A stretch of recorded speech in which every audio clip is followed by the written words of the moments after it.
नमस्कार, आप देख रहे हैं इंडिया न्यूज उत्तर प्रदेश उत्तराखंड और मैं हूं आपके साथ आयुष चतरांश। चलिए अब शुरुआत करते हैं सुपरफास्ट खबरों की। पीएम मोदी ने 9.5 करोड़ किसानों को प्रधानमंत्री किसान सम्मान निधि योजना के तहत 20,000 करोड़ की 8वीं किस्त जारी कर दी है। प्रधानमंत्री ने वीडियो कॉन्फ्रेंसिंग के जरिए ये किस्त जारी की। इस कार्यक्रम में केंद्रीय कृषि मंत्री नरेंद्र सिंह तोमर, कुछ राज्यों के मुख्यमंत्री, कई सांसद भी उपस्थित रहे। प्रधानमंत्री ने कुछ किसान लाभार्थियों से बातचीत भी की। इसके बाद देश को संबोधित करते हुए पीएम मोदी ने सबसे पहले ईद और अक्षय तृतीया की शुभकामनाएं भी दी। पीएम मोदी ने कहा कि कोरोना काल में भी देश के किसानों ने हमारे कृषि के क्षेत्र में अपने दायित्व को निभाते हुए अन्न की रिकॉर्ड पैदावार की है। बंगाल के लाखों किसानों से आज से पहली बार किसान निधि योजना का लाभ मिलना शुरू हुआ है। पीएम मोदी ने कहा कि कोरोना काल में भारत दुनिया की सबसे बड़ी मुफ्त राशन की योजना को चला रहा है। पीएम गरीब कल्याण अन्न योजना के माध्यम से पिछले वर्ष 8 महीने तक गरीबों को मुफ्त राशन दिया गया। इस बार मई और जून में देश में 80 करोड़ से ज्यादा साथियों को राशन मिले, इसका प्रबंध किया गया। पीएम किसान योजना के तहत लाभार्थी किसान परिवार को हर साल 6,000 रुपए भेजे जाते हैं। ये पैसे हर साल 4-4 महीने के अंतराल पर 3-3 किस्तों में दिए जाते हैं। फंड सीधे लाभार्थियों के बैंक खातों में ट्रांसफर किए जाते हैं। देश भर में ईद उल फितर का त्यौहार धूमधाम के साथ मनाया जा रहा है। देश दुनिया के अलग अलग हिस्सों में लोग इस त्यौहार को मना रहे हैं, एक दूसरे को शुभकामनाएं दे रहे हैं। कोरोना काल में ईद मनाने को लेकर कई मौलानाओं ने सोशल डिस्टेंसिंग का पालन करने की अपील की है। शाही इमाम मौलाना मुफ्ती मुकर्रम ने बताया है कि शव्वाल की पहली तारीख शुक्रवार को होगी। शव्वाल के महीने के पहले दिन ईद होती है। पिछले साल भी इसी तरह से इस साल भी ईद पर कोरोना का साया बना हुआ है, इसलिए विशेष एहतियात के साथ इस पर्व को मनाने की बात कही गई है। लोग एक दूसरे को सोशल मीडिया के जरिए फोन पर बधाई दे रहे हैं।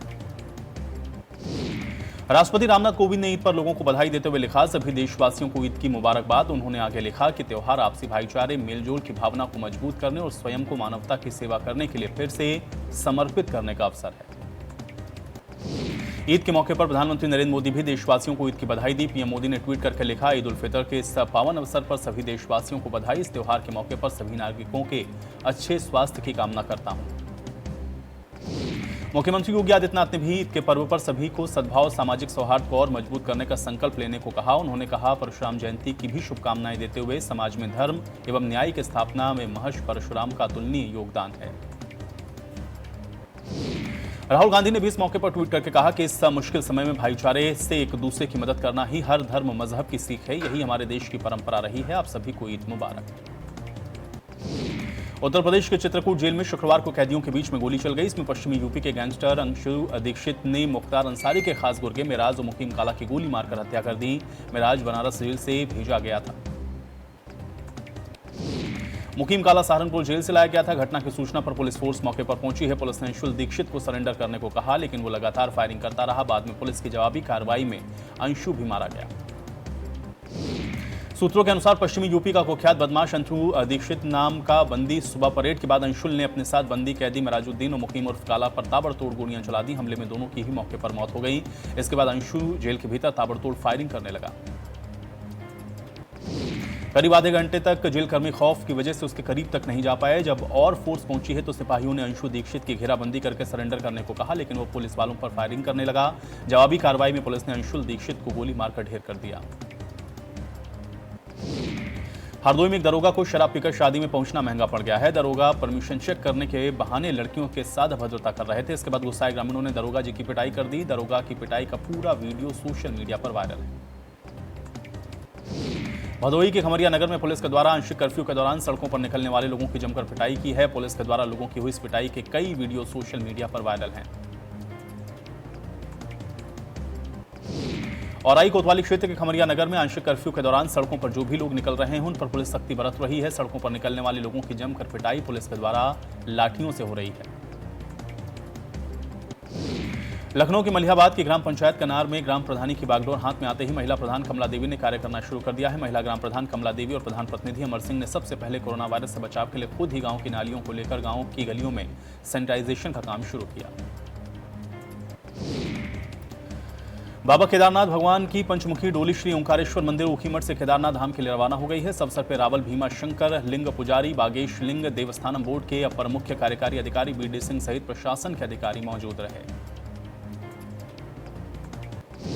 देवस्थानम बोर्ड के मीडिया प्रभारी डॉक्टर हरीश गौड़ ने बताया कि 17 मई को सुबह 5 बजे श्री केदारनाथ धाम के कपाट खुलेंगे। आपको बता दें कि 4 धाम यात्रा स्थगित है, इसलिए कोरोना महामारी को देखते हुए केवल मंदिरों के कपाट को खोला जा रहा है। पूजा पाठ से जुड़े कुछ ही लोग धामों में जाने की इनको अनुमति मिलेगी।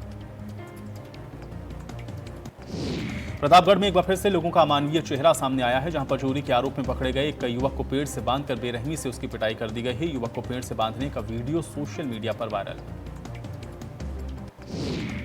मथुरा में ब्लैक फंगस के 2 मामले सामने आए हैं। इसके बाद स्वास्थ्य विभाग में हड़कंप मचा हुआ है। एक केस में संक्रमित को दिल्ली के अस्पताल में भर्ती कराया गया है, जबकि दूसरे केस में संक्रमित के परिवार के लोग अस्पतालों के चक्कर काट रहे हैं।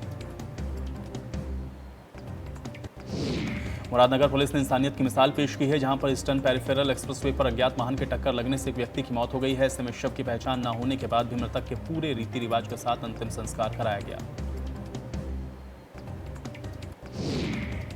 गाजियाबाद का मुरादनगर कस्बा हिंदू मुस्लिम भाईचारे की पहचान बन चुका है, जहां पर हिंदू या मुस्लिम परिवार में मौत हो जाने के बाद दोनों समुदाय के लोग आपस में मिलकर अंतिम संस्कार करते हैं। इसी कड़ी में मुरादनगर कस्बे में पुलिसकर्मियों और गांव वासियों के द्वारा एक अज्ञात शव को कंधा देते हुए उसका अंतिम संस्कार करने का मामला चर्चा का विषय बना हुआ है। बलिया में ऑक्सीजन लेवल कम होने पर एक मरीज की मौत हो गई है। परिजनों ने अस्पताल पर ऑक्सीजन नहीं देने के आरोप लगाए हैं। प्रशासन के सख्त निर्देश के बाद कार्रवाई की जा रही है। लखनऊ में 2 पक्षों ने एक दूसरे पर जमकर लाठियां चलाई हैं। खबरों की माने तो मामूली कहासुनी देखते ही देखते मारपीट में तब्दील हो गई। कई लोग गंभीर रूप से घायल हो गए हैं। पूरा मामला थाना पीजीआई के कल्ली पश्चिम गांव का बताया जा रहा है। उत्तर प्रदेश के लखीमपुर खीरी में तेज कार शारदा नहर के रेलिंग को तोड़ती हुई नदी में गिर गई है। दुर्घटना में कार सवार 4 लोगों की नहर में डूबने से मौत हो गई है, जबकि 2 लोग बाल बाल बच गए हैं। युवक का अभी भी पता नहीं है, जिसकी तलाश हो रही है। ये पूरा हादसा फूलबिहार थाना क्षेत्र का है, जहां पर रायपुर गांव के 7 लोग एक फोर्ड फीगो कार में सवार होकर धौरहरा से तिलक लेकर वापस आ रहे थे। देर रात ड्राइवर ने तेज रफ्तार में नियंत्रण खो दिया। कार शारदा नहर पर बने पुल को तोड़ती हुई नदी में जा गिरी। लखीमपुर खीरी में हुए इस हादसे पर सीएम योगी ने दुख जताया। सीएम ने अधिकारियों को पीड़ितों को हर संभव मदद जारी करने के निर्देश दिए। इलाहाबाद हाईकोर्ट ने करवरिया बंधुओं को 13 मई से 5 जून तक अल्पकालिक जमानत पर रिहा करने के आदेश दिए हैं। इन्हें 10 लाख रुपए के व्यक्तिगत बंध पत्र जमा करने होंगे और 6 जून को समर्पण करना होगा। कोर्ट ने सूर्यभान करवरिया, पूर्व सांसद कपिल मुनि करवरिया और पूर्व विधायक उदयभान करवरिया को जमानत पर रिहा करने के निर्देश दिए हैं। जमानत सूर्यभान करवरिया की बेटी की 19 मई को होने वाली शादी में शामिल होने के लिए दी गई है। देश में कोरोना संक्रमितों की संख्या कम हुई है। बीते 24 घंटे में देश में 3,42,896 कोरोना संक्रमितों की पहचान की गई है, जबकि 3,44,570 ठीक हुए हैं। 3,997 मरीजों की मौत हुई है। इस महीने में ऐसा तीसरी बार हुआ है जब नए मरीज ज्यादा ठीक हुए हैं। इससे पहले 4 दिन पहले 10 मई को 3.29 लाख केस आए थे और 3.55 लाख संक्रमित ठीक हुए थे। अगले ही दिन 11 मई को 3.48 लाख नए मरीजों के मुकाबले 3.55 लाख संक्रमित रिकवर हुए थे। उत्तर प्रदेश में बीते 24 घंटे में जो रिपोर्ट सामने आई है, उसके अनुसार बीते 24 घंटे में 17,775 नए संक्रमित केस हैं। इस दौरान 286 लोगों की मौत हुई है। प्रदेश में इस दौरान 19,425 लोग कोरोना संक्रमण की गिरफ्त से बाहर आए। कोरोना से सबसे अधिक प्रभावित राज्यों में से एक महाराष्ट्र में पिछले कुछ दिनों में कोरोना के नए मामलों में कमी हुई है। पिछले 24 घंटे में 42,582 लोगों की कोरोना की पुष्टि हुई है। 850 मरीजों की जान गई है। इतने ही समय में 54,535 मरीज ठीक हुए हैं। आंध्र प्रदेश में पिछले 24 घंटे के दौरान कोविड-19 से संक्रमित 22,399 नए मरीज मिले हैं। इस अवधि में 18,638 मरीज कोविड-19 से उभरे हैं, जबकि 89 लोगों की मौत हो गई है। छत्तीसगढ़ में पिछले 24 घंटे में 9,121 नए मरीज मिले हैं। पिछले कुछ दिनों से अब रायपुर, बिलासपुर, राजनांदगांव और दुर्ग में मिलने वाले नए मरीजों के आंकड़ों में गिरावट है। एक सप्ताह पहले तक इन शहरों में 1,000 से अधिक संक्रमित मिल रहे थे। बीते 24 घंटे में 195 संक्रमितों की जान चली गई है। पंजाब में पिछले 24 घंटे में 184 संक्रमितों ने दम तोड़ा है, जबकि 429 की हालत गंभीर बनी हुई है। 8,494 संक्रमण नए सामने आए हैं। अब तक राज्य में 11,297 संक्रमितों की मौत हो चुकी है। कर्नाटक में बीते 24 घंटे में कोरोना के 35,297 मामले सामने आए हैं। 344 लोगों की मौत हुई है। इस दौरान 34,057 लोग स्वस्थ हुए हैं। राजस्थान में पिछले 24 घंटे में कोरोना वायरस संक्रमण के 16,384 नए मामले आए हैं। राज्य में कोरोना से इस दौरान 164 लोगों की मौत हुई है। प्रदेश में 2,09,110 मामले उपचाराधीन हैं। राज्य में अब तक इस महामारी से कुल 6,158 लोगों की मौत हो चुकी है। बीते 24 घंटे में राज्य में 12,840 मरीज ठीक हुए हैं। गुजरात में कोरोना वायरस के 11,017 नए मामले सामने आए हैं। 102 मौतें हुई हैं। इससे राज्य में संक्रमण के कुल मामले बढ़कर 7,14,611 हो गए हैं। मृतकों की संख्या 8,731 है। झारखंड में कोरोना वायरस संक्रमण से 103 और लोगों की मौत हो गई है, जबकि संक्रमण के 4,365 नए मामले सामने आए हैं। प्रदेश में महामारी से मरने वालों की संख्या बढ़कर 4,085 हो गई है। पश्चिम बंगाल में बुधवार को कोरोना वायरस संक्रमण एक दिन में सर्वाधिक 20,377 नए मामले दर्ज किए गए हैं। 135 लोग इस महामारी की वजह से मौत के मुंह में समा गए हैं। राज्य में महामारी के अब तक के सामने आए कुल मामलों की संख्या 10,53,117 है। तमिलनाडु में कोविड-19 के अब तक के सर्वाधिक 30,355 मामले सामने आए हैं। 293 और लोगों की मौत हुई है। पिछले 24 घंटे में संक्रमण के आए नए मामलों में संक्रमितों की संख्या 14,68,864 है। मृतक संख्या 16,471 हो गई है। केरल में कोविड-19 के एक दिन में अब तक के सर्वाधिक 43,529 नए मामले सामने आए हैं। संक्रमण के कुल मामले अब बढ़कर 19,80,879 हो गए हैं। राज्य में 24 घंटे में 95 लोगों ने दम तोड़ दिया है। कर्नाटक में एक दिन में फिर से मरने वालों का आंकड़ा 500 को पार कर गया है। यहाँ पे 39,998 नए संक्रमित मिले हैं। 516 लोगों की मौत हुई है। तमिलनाडु में 30,000 से ज्यादा मामले मिले हैं। 293 लोगों की जान चली गई है। मध्य प्रदेश में कोरोना वायरस संक्रमण के 8,970 नए मामले हैं। इसके साथ ही प्रदेश में इस वायरस से अब तक संक्रमित पाए गए लोगों की कुल संख्या 7,202 तक पहुंच गई है। दिल्ली में कोरोना वायरस संक्रमण के 13,287 नए मामले सामने आए हैं। 300 से अधिक रोगियों की मौत हुई है। हालांकि संक्रमण की दर 17% पर आ गई है, जो कि एक माह में सबसे कम है। इस अवधि के दौरान 14,071 लोग ठीक हुए हैं। बिहार में कोरोना वायरस संक्रमण के कारण पिछले 24 घंटे के दौरान 74 और व्यक्तियों की मौत हो जाने से इसमें मरने वालों का आंकड़ा 3,503 हो गया है, जबकि 9,863 नए मामले सामने आने से रोग के अब तक के संक्रमित हुए लोगों की संख्या बढ़कर 6,22,433 हो गई है। कानपुर में प्लास्टिक की फैक्ट्री में भीषण आग लग गई है। आग लगने से इंडस्ट्रीज एरिया में हड़कंप मच गया है। फायर ब्रिगेड की कई गाड़ियों ने आग पर काबू पाया है।